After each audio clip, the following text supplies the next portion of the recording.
Hello friends, आप देख रहे हैं आपका अपना यूट्यूब चैनल जजमेंट अड्डा।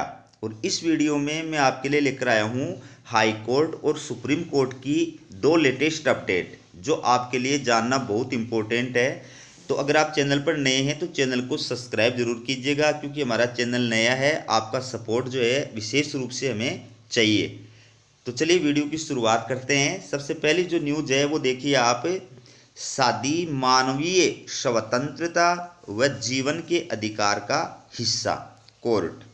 ये जो बात है ये दिल्ली हाई कोर्ट के द्वारा कही गई है कि शादी मानवीय स्वतंत्रता व जीवन के अधिकार का हिस्सा है। अनुच्छेद 21 के तहत जीवन और व्यक्तिगत स्वतंत्रता का जो अधिकार दिया गया है, अपने जीवन की व्यक्तिगत स्वतंत्रता का, जीवित रहने का जो अधिकार मिला हुआ है, उसी के अंदर कोर्ट ने जो है वो शादी को भी शामिल किया है। पूरी न्यूज क्या है वो आप देख सकते हैं।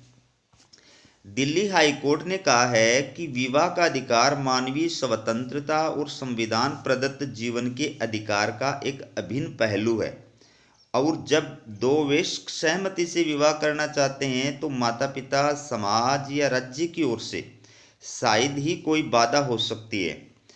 अदालत का आदेश एक जोड़े की याचिका पर आया जिसमें उन्होंने इच्छा के विरुद्ध शादी करने के लिए परिवार के कुछ सदस्यों से मिल रही धमकियों के मद्देनजर पुलिस सुरक्षा मांगी थी। कोर्ट ने उन्हें सुरक्षा देते हुए कहा कि याचिकाकर्ताओं को एक दूसरे से शादी का अधिकार है और उन्हें अपने व्यक्तिगत फैसलों और विकल्पों के लिए किसी सामाजिक अनुमोदन की आवश्यकता नहीं है। विवाह करने का अधिकार मानव स्वतंत्रता की घटना है। अपनी पसंद के व्यक्ति से विवाह करने का अधिकार न केवल मानव अधिकारों की सार्वभौमिक घोषणा में रेखांकित किया गया है, बल्कि यह भारत के संविधान के अनुच्छेद 21 का एक अभिन्न पहलू है, जो कि न्यायमूर्ति सौरव बनर्जी ने हाल ही के एक आदेश में कहा जीवन के अधिकार की गारंटी देता है।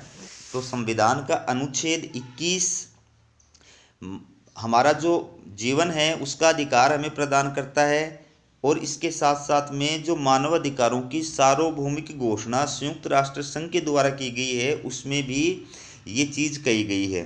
तो उस पहलू से कोई भी जो है वयस्क लड़का और लड़की अपनी इच्छा से, बगैर माता और पिता की सहमति के या बगैर समाज की सहमति से अगर अपनी इच्छा से शादी कर रहे हैं तो वो जीवन के अधिकार के अंतर्गत ही शामिल किया गया है और ऐसा अधिकार उनको दिया गया है। ठीक है, तो ये दिल्ली हाई कोर्ट के द्वारा डिसीजन दिया गया है।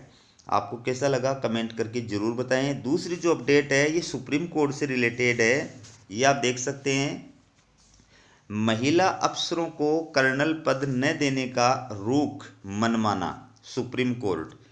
ठीक है, ये सेना के अंदर महिलाओं को जिस प्रकार से दोयम दर्जे का माना जाता है और महिलाओं को हाई जो पोस्ट होती है वो देने से जो है कतराया जाता है, उस पर सुप्रीम कोर्ट ने जो है डांट लगाई है। पूरी न्यूज क्या है वो देखिए आप।